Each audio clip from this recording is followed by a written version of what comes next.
Pasca Direktur Utama Dirut PT Sanghyang Seri Badan Usaha Milik Negara BUMN yang lama yakni Mariono digantikan oleh Adi Cahyono Nugroho beberapa bulan ini sedang gencar menjalankan program-program terobosannya untuk kemajuan manajemen perusahaan yang kini dipimpinnya terutama pada manajemen kantor produksi kebun Sukamandi KPKS yang beralamat di Desa Ciasem Girang, Kecamatan Ciasem, Kabupaten Subang, Provinsi Jawa Barat. Demikian diungkapkan Agustinus selaku General Manager KPKS PT SHS Sukamandi saat diwawancarai Perak TV di kantornya belum lama ini.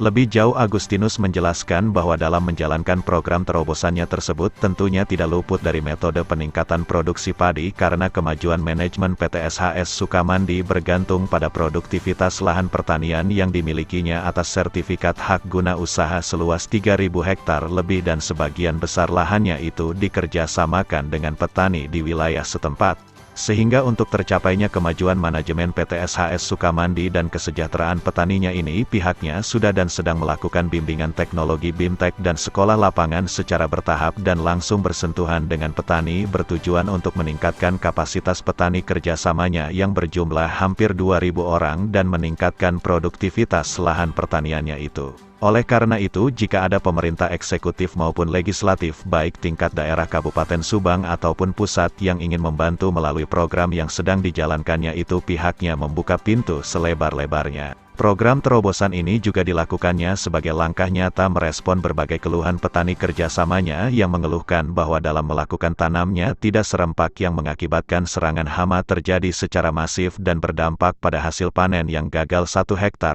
hanya menghasilkan padi 1-2 ton saja. Atas keluhan petani tersebut pihaknya kini memprogramkan tanam padi serempak dan tak lupa juga mulai kembali mengadakan acara ruat bumi yang merupakan adat istiadat leluhur kita terdahulu yang mana ritual ruat bumi atau syukuran tersebut adalah sebagai bentuk rasa syukur kita atas hasil panen apapun jenis tumbuhan yang kita tanam di atas bumi ini. Pertama tentunya saya berbicara langkah-langkah ke depan terkait terhadap kemajuan petani. Jadi yang pertama poin kami ini sebagai langkah kita ke depan, yang pertama adalah kita sekarang membentuk namanya BIMTEK, kita singkat BIMTEK kan, dan sekolah lapang. Jadi BIMTEK itu adalah bimbingan teknologi dan sekolah lapang. Ya. Prinsipnya apa? Prinsipnya kita dengan petani bersinergi terkait dengan peningkatan produktivitas.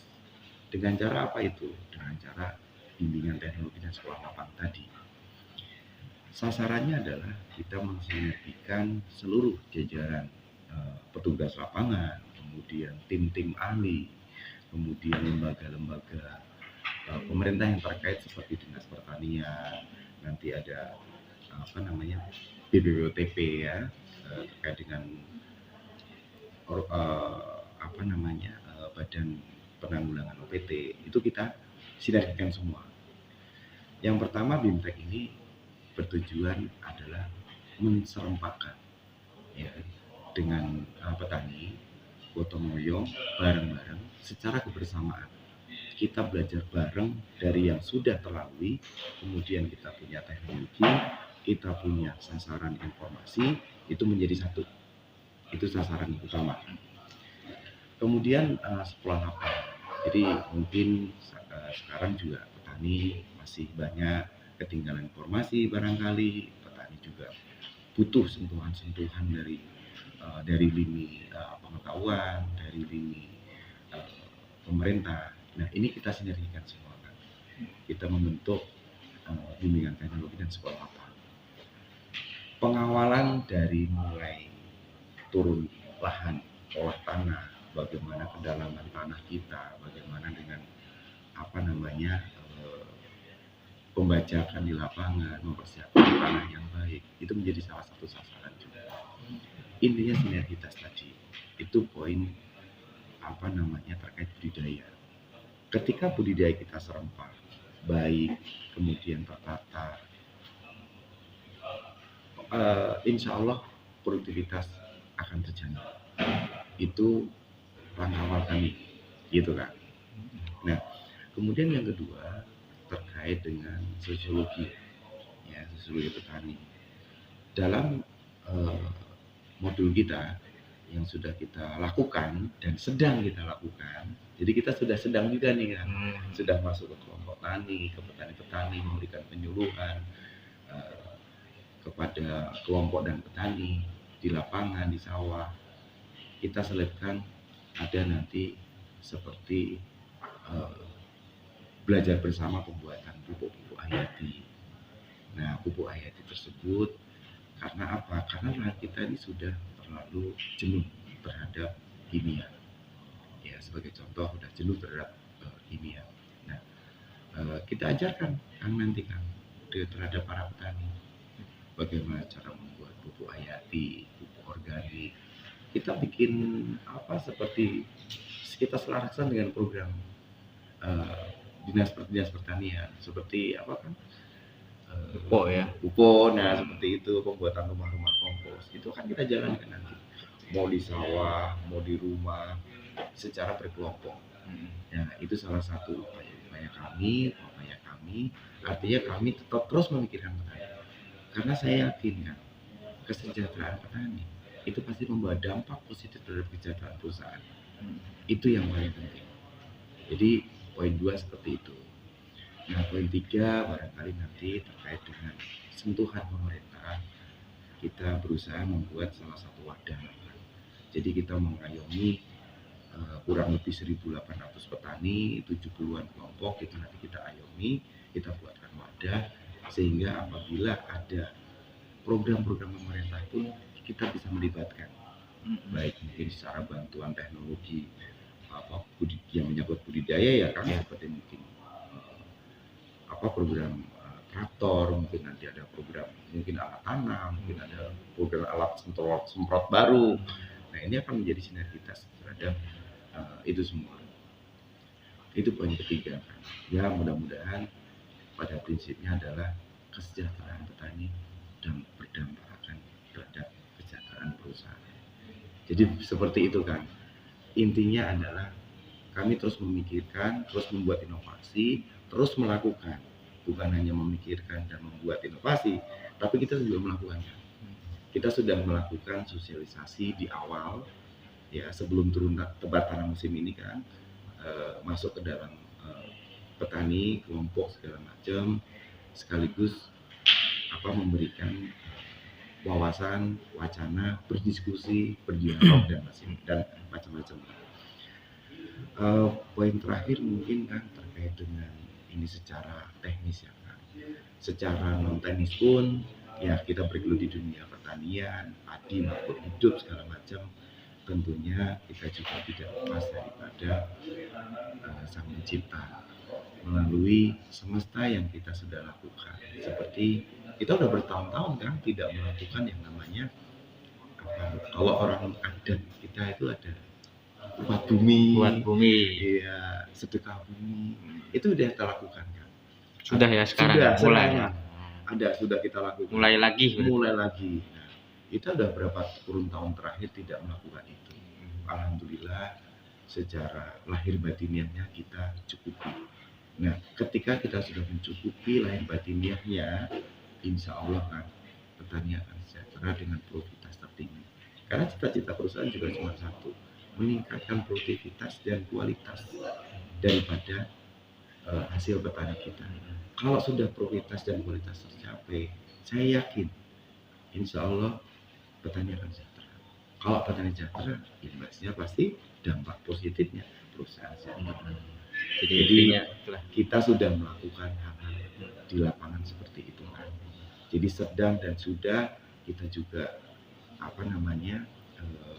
bersinergi juga kan dengan beberapa teman-teman kita, baik dari holding, dari instansi terkait, dan Pak Dirut pun sama jajaran manajemen sudah support itu semua. Pak Dirut yang baru ya berarti? Iya, Pak Dirut yang baru sudah support itu semua dengan mengadakan MOU dengan Dinas Pertanian Subang. Nanti kita lanjutkan dengan kita ada BRIN juga kan. Jadi itu yang menjadikan seolah lapang kita semua. Intinya petani guyup lah, kita bangkitkan lagi petani guyup di lapangan gitu. Mudah-mudahan kan, karena petani ini juga merupakan penyangga pangan nasional. Jadi petani ini adalah juga merupakan modal dasar negara ini disangga terkait dengan ketahanan pangannya. Ya kita harus fokus ke teman-teman petani. Kenapa? Ya karena mereka yang berjibaku menghasilkan produk tersebut kan. Gitu. Artinya ketahanan pangan nasional apa artinya ketika tidak ada peningkatan produktivitas dan kualitasnya petani-petani kita. Itu yang menjadi semangat kami kan untuk terus membangun petani-petani kita. Terobosan-terobosan tadi kan yang kami sampaikan. Nah, untuk poin kedua tadi Pak GM terkait sosialisasi Bintek ya, yang sudah dilakukan tadi ya. Sudah itu ya ke lapangan ya, sekolah lapangan lah kan. Sekolah lapangan. Itu saya sendiri bekerja sama dengan pihak mana nih untuk Bintek tersebut? Ada nggak sih kerjasama dengan pihak luar gitu kan? Ada nggak? Oke, jadi gini kan, secara internal kita membuat tim. Ini kita bentuk beberapa bulan yang lalu, kita bentuk namanya tim bimbingan teknologi dan sekolah lapangan. Jadi yang aku sampaikan tadi terkait dengan kita belajar bersama dengan petani. Jadi ada pihak internal, ada pihak eksternal. Pihak eksternal seperti dinas pertanian, penyuluh atau PPL, dinas pertanian setempat. Kalau kita masuk di sini ada dinas pertanian daerah ya Kang, di Asem, itu kita libatkan. Kita kasih waktu dan tempat juga untuk membina petani kita. Yang selama ini mungkin belum ada kan, seperti itu. Kemudian nanti dari BPPOPT kan dekat dengan kami, dengan kita di Jatisari kan, nah, itu nanti tetap kita libatkan juga. Kemudian di depan kita ada balai penelitian padi, kemudian ada BRIN kan, sekarang BRIN nanti juga kita libatkan dalam pemberian materi-materi atau sekolah lapangan. Jadi kita bersinergi karena informasi ini selalu berkembang, teknologi selalu berkembang, gitu kan. Nah misalnya nih Pak Jem, ada pihak pemerintah ya di luar dari BUMN misalnya kan, pemerintah itu karena perusahaan saya sendiri kan BUMN. Nah ada misalnya tertarik nih ingin membantu, ingin mengembangkan perkembangan yang memang dikeluhkan oleh petani. Nah pihak saya sendiri akan menerima dengan buka pintu terbuka atau gimana? Kita kaji kan, selama itu masuk dalam sebuah koridor yang memang ini untuk peningkatan produktivitas petani, kita dukung. Tetap harus kita kaji. Kita welcome dari manapun, kita welcome. Yang membawa teknologi kita welcome. Intinya kita tidak menutup diri. Ya, kita tidak menutup diri. Seperti ada dari holding kami ya, Edifood juga mengirimkan tim teknisnya. Ya, beliau sudah melalang buana di dunia pertanian. Jadi itu pun membantu kami di sini. Selama itu tidak keluar dari koridor peningkatan produktivitas dan kualitas, kami welcome. Gitu kan. Bicara tadi tentang petani binaan yang jumlahnya 1000 berapa tadi? Ya 1.800 sampai 2.000. Mungkin misalnya ini juga kan ada DPRD, DPR RI, itu kan bisa disebut wakil rakyat. Nah, tentunya petani ini juga kan rakyat, Pak. Betul. Nah, misalnya wakil rakyat ini nih ingin peduli kepada para petani binaan dari Sang Hyang Sri, peduli seperti tentang mau memberikan bantuan, memberikan fasilitas-fasilitas tentang kepentingan pertanian. Nah, pihak Sang Hyang Sri sendiri mempersilahkan atau kita dukung. Mudah-mudahan bapak-bapak atau rekan-rekan yang duduk di Dewan Perwakilan Rakyat ya kan, maupun baik yang di daerah maupun di pusat, syukur-syukur, alhamdulillah kalau memang mau menyentuh petani-petani kami terkait dengan peningkatan produktivitas tersebut, itu sangat-sangat Seperti diungkapkan salah seorang tokoh petani kerjasama PT SHS Sukamandi bernama Calam atau akrab disapa Black ini mengeluhkan gagal panen tersebut akibat metode program yang digagas di Rut PT SHS yang lama yakni program restorasi lahan sehingga melakukan tanam tidak serempak dan sebagian luas lahannya diswakelolakan tidak dikerjasamakan dengan petani, bahkan ada yang dikerjasamakan dengan pihak pengusaha juga. Musim panen yang sekarang, bagaimana nih hasil panen di areal Sang Yasri ini, perusahaan BUMN? Kalau musim sekarang bisa dibilang gagal total. Paling hasilnya itu maksimal 2 ton ke bawah itu hasilnya sekarang. Hancur semua petani. Per hektar ya? Iya. Kenapa itu bisa terjadi, Pak? Ya ini karena tadinya itu akibat pola tebar tanamnya selalu diundur, jadinya nggak tepat waktu. Jadi di sana panen, di sini kita tanaman masih kecil, jadi si hama itu nggak jauh-jauh. Jadi dari kecil kita ngadepin hama sampai padi itu keluar malai terus full kita ngadepin hama. Ya efeknya begini, jadi kita nggak bisa menanggulangi hama-hama itu. Akibatnya hasilnya ya itulah paling 2 ton 1 ton gitu. Nah berarti kan karena tanamnya itu kita tidak serentak. Iya benar. Nah itu keinginan petani atau dari manajemen Sang Yasri, Pak? Ya ini kan tanah Sang Yasri, jadinya itu ya keinginan manajemen gitu. Padahal dari kita dari petani waktu itu udah nyampein, kita itu udah menyampaikan aspirasi kalau tebar tanamnya diundur nanti itu akibatnya produksinya itu bakal hancur. Tapi ya gitu, karena emang kebijakan perusahaan mau nggak mau kita yang ngikutin gitu. Nah setelah terjadi seperti ini, programnya waktu itu berarti sekarang dirutnya ganti berarti ya, dulu dirutnya Pak Mariono ya. Nah berarti kan program-program yang sekarang ini gagal berarti Pak Mariono, Pak ya. Iya. Nah harapan Bapak sendiri sebagai petani gimana? Ya harapannya kan ke petani sekarang kan udah beberapa musim kan gagal terus dari awal program kita AOA yang IF itu. Jadi tebar tanamnya diundur, ya harapan kedepannya itu harus serentak. Jadi kan kalau serentak mah ya barangkali aja gitu kan hamanya kan berarti kan bareng-bareng. Jadi nggak sampai parah kayak gini, nggak ekstrim hamanya gitu Pak. Nah selama Pak Mariono sebagai dirut menjabat jadi Sang Yasri, program apa saja tadi Pak seperti Bapak tadi katakan? Ya yang saya tahu kan katanya kan konon itu restorasi katanya. Yang saya pahami walaupun saya petani, restorasi itu kan perbaikan lahan. Tapi kan gimana perbaikan lahan kalau tebar tanamnya udah nggak tepat, kan bukan masalah tanahnya yang kurang baik sebenarnya, kan karena masalah siklus hamanya ini yang nggak tepat gitu. Jadi programnya itu ya yang gagal aja, programnya gagal total gitu. Nah Bapak ada selain program ada kerjasama ya, ada restorasi ya, Iya. Pak Mariono ini ya. Yang paling gagal di program yang mana ini, Pak? Yang paling gagal kalau saya kan berarti di program kerjasama masih. Ya, kalau yang paling gagal total ya ini yang swakelola itu, yang restorasi. Hampir gagal total itu mah. Sistemnya gimana sih restorasi itu sama itu? Restorasi itu kan ada yang murni digarap perusahaan, terus ada yang dimitrakan sama petani.